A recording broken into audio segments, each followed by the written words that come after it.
Hey guys, so I'm indoors today and I'm checking on my amaryllis. You all know for Valentine's Day I showed where it was blooming, and then I think I did another video after that where it was in full bloom. But I've been looking at aftercare for the amaryllis. So today I'm just going to be looking and seeing what I need to do to see if I can get it to rebloom uh, for next Christmas. It's still got a few flowers on it, which is awesome, and it's still got some really nice green leaves on it. And let me show you all. As you can see, this bud here has bloomed. It's still got one more there, and I'm using bamboo sticks to support the taller stems. But something they were saying that you could do to continue to give energy to the plant, because down here I see another leaf coming out. Y'all remember I repotted this out of the little small container that it came to me on January, and I repotted it into this new pot. Key thing to remember is don't cover up the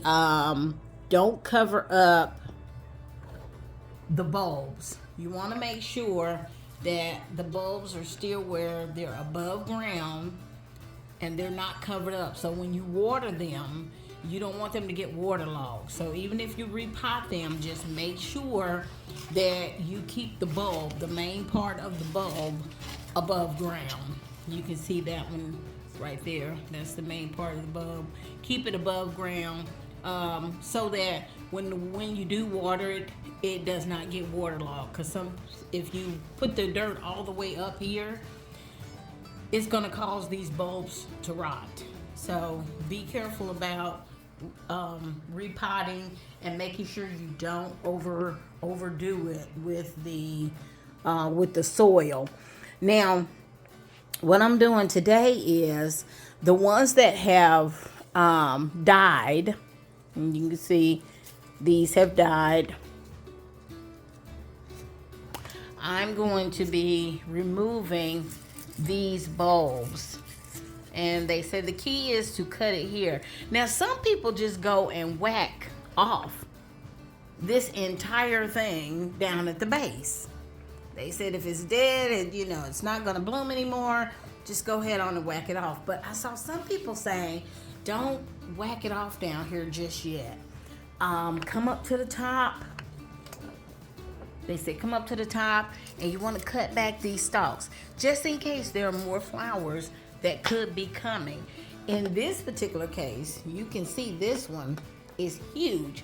This is a seed pod forming, and they said that's going to take energy away from the plant. So you want to cut these off before they get going so that the energy will stay in your plant.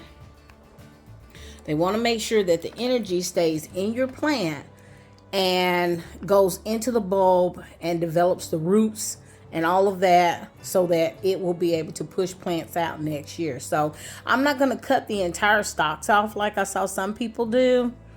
I'm going to leave the stalk intact, and I'm going to clip off right here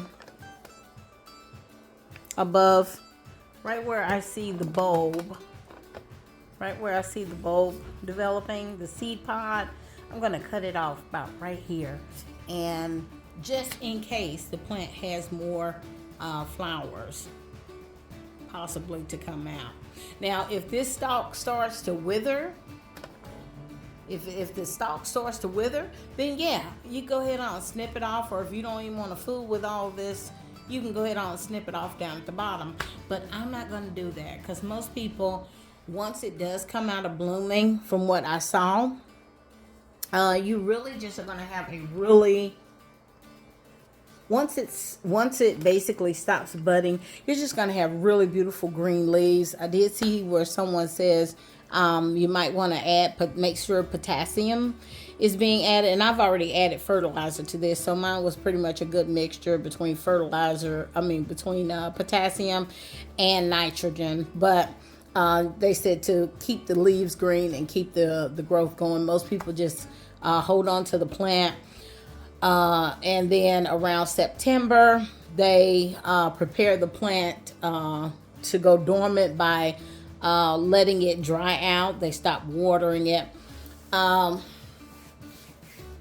they usually try to find a cool place to put the plant. I heard some people say they put it in cellars or in their basement where it's kind of cool, and it gives the plant the illusion that it has a dormancy period.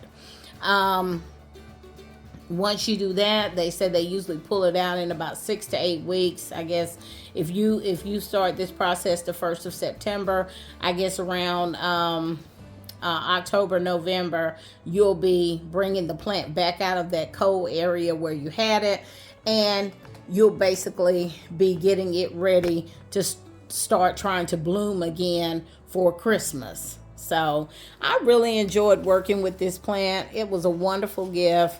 And the person who got it, like I originally told y'all, they thought they were buying plants that were already in bloom. And when we got these bulbs, they were a little disappointed, but I wasn't.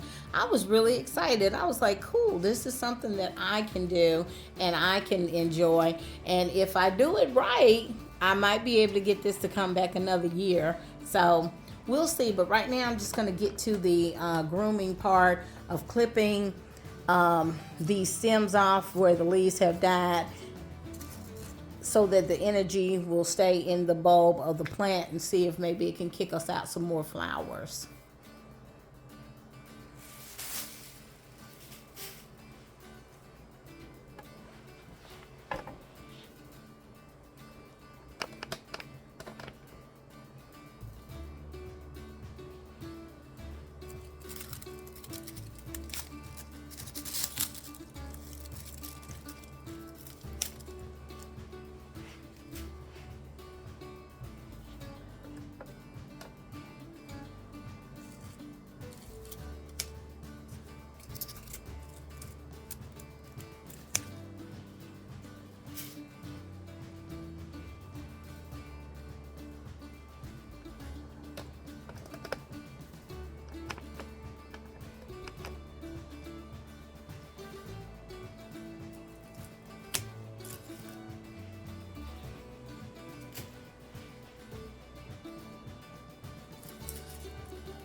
Alright guys, so we've removed the old leaves and trimmed everything back, and we just have this one that's blooming here, and we have these beautiful green leaves.